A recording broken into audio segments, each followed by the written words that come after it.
to fix problems or to do a better job, or like I said, you're going to be better at the stuff that matters.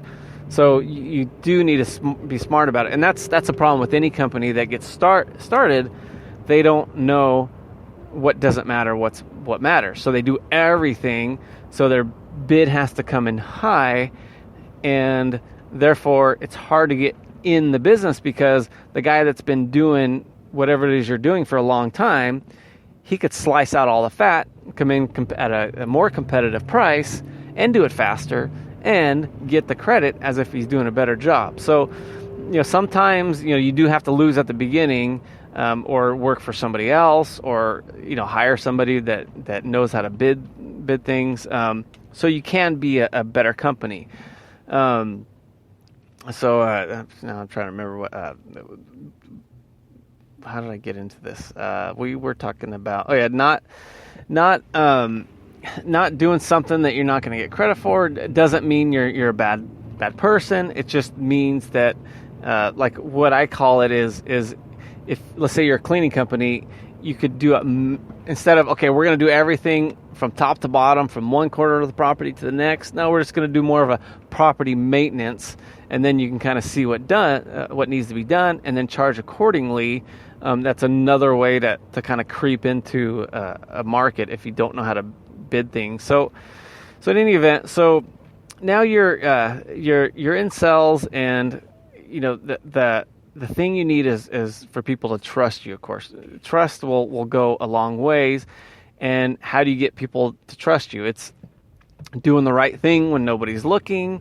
It's being it's delivering what you said you're gonna do, but not over-promising. That's the hardest thing to do, is to not over-promise. In fact, sometimes I'll under-promise when I am talking to somebody about the product we're going to deliver, and sometimes I'll overestimate it too, because it's easier to come down in price than it is to raise your price, obviously. And the other thing is, I would rather have more time to just blow the people away and deliver a better product.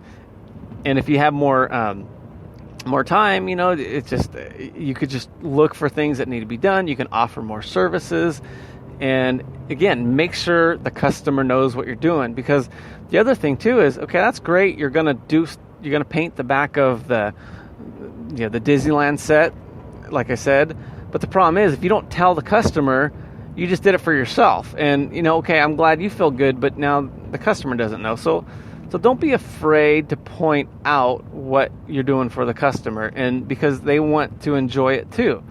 Because they're paying for the product or the service. So, why not let them know so they could appreciate it? And just like any experience, the more you know about the bottle of wine you're drinking, the more entertaining it is, and the more you'll enjoy it. Let's face it, that's what a lot of us are paying for, is just a good experience. Whether it's at a restaurant, whether it's even if a contractor comes in and works on your house, if you're going to do some extra wood finishing work, just tell them about your tools. Oh, they're my grandpa's tools, unless they're not your grandpa's. The whole trust thing we talked about. But you make the experience, because then when you leave, they don't mind spending more if they have a story, because a story is something. Like for instance, I was just at a house, and I don't know if this is exactly related, but I was just doing a house, and I was talking to the customer about a picture he had on his wall, and he's like, "Yeah, it's from." He's off. Yeah, if you ever been to Boston, and they have the wall, I go, "Yeah, the Green Monster," and he's like, "Yeah." He's telling me about the story, and he's all. But what's interesting about this one, and he pointed to another picture next to it. I'm surprised I didn't see it. I probably walked by it a dozen times or so, and I was looking at it, and he said, "This is a newspaper from," and this actually is a true story. This is a newspaper from the day after President Lincoln was shot. And I was like, "Pardon me?"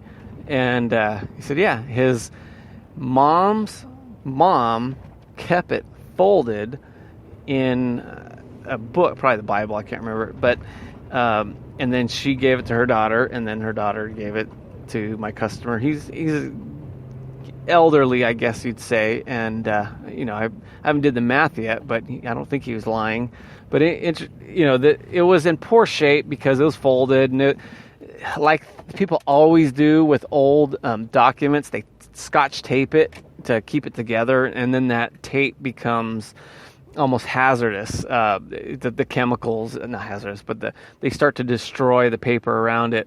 And but still, I was thinking, this is the original newspaper, and I don't think it's worth much because there was a lot circulated at the time, and then of course a lot of stuff gets reprinted. But that story to me, I wound up taking a picture of that newspaper and started reading the articles, and it was the story behind it made that thing that was probably the typical old newspaper is not worth anything. We use it to stuff our glasses, but that story made that a very valuable item. And to the fact that I wanted it, I'm like, God, does he? Oh shoot, he has kids. He's probably gonna give it to his kids. And what was cool is I told him, hey, have you ever heard the term "My name is Mud"? Like that old Primus song, "My name is Mud." And he's like, what? And I go, yeah, it's if somebody wants to be it's a derogatory term that somebody would use, and that came from John Wilkes Booth, the person that assassinated Lincoln. Of course, was injured and went to a physician, got fixed, and he's all Dr. Mudd. That was the guy that helped the person that assassinated Lincoln, and it was a weird thing. So I just happened yesterday. I do want to go back and read the article. What was interesting about it too is, and maybe I should post this on the Spreaker website, the picture. What was interesting about it is I was thinking, how come is it not in big bold typeset? And I'm thinking, because they only had certain things, and it was kind of funny because it looked like a typical paper, and you have to read to find out the president was assassinated. Where now, I mean, look at where we're at now. Like, the president's being investigated for something, and you think it's everywhere. It's just like World War II just ended or something. It's just newsflash. And but here, Lincoln was assassinated, and you wouldn't hardly even known it if you would have walked past a newsstand back in the day, however they sold their newspapers. But yeah, so that story that he told made that newspaper exponentially worth more. And I think that's in sales, whatever you're selling, tell the story. And, I'm not lying or anything like that. You could make, if you really think about it, you can make a good story about anything. And if you just focus on it, whether it's your product, whether it's your idea, whether it's yourself, again, if you're trying to get that promotion or whatever, but put some thought into it ahead of time, give yourself a story, and then unfold it a certain way. Bury the lead, maybe tease it at the beginning, but eventually when it unfolds, what you're saying will be a lot more valuable. All right, guys, we will talk to you later.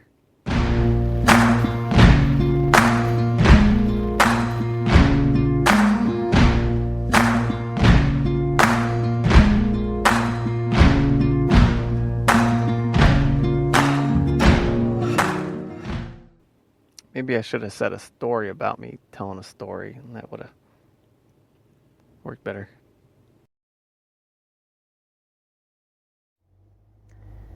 Hey everybody, go to next-sugar.com to get your real sugar with half the calories or up to half the calories. Sometimes it may be in the 40 percentile. Get your ketogenic diet going, and that's one way to get it going. If you don't want to do it, buy it for somebody that you care about, because sometimes people just need that kickstart, and it may just be a box or a bag of Next Sugar. Also, you can bake with it. And check me out on A Daily Podcast on Instagram. I'm going to be posting some stuff every day, just kind of little teasers to get other people going, and eventually we will get the website going. It's adailypodcast.com, but be patient, very patient, because it's me building it, and my big IT team that consists of my wife right now are working on it arduously as we speak. Well, right now she's probably watching the Bees movie with the kids right now. But I'm certain as soon as she's done with that, I'm sure she'll get right on it. Anyway, I know she listens, so I could poke fun. I hope she'll laugh. All right, guys, we will get back to whatever exciting stuff I'm talking about.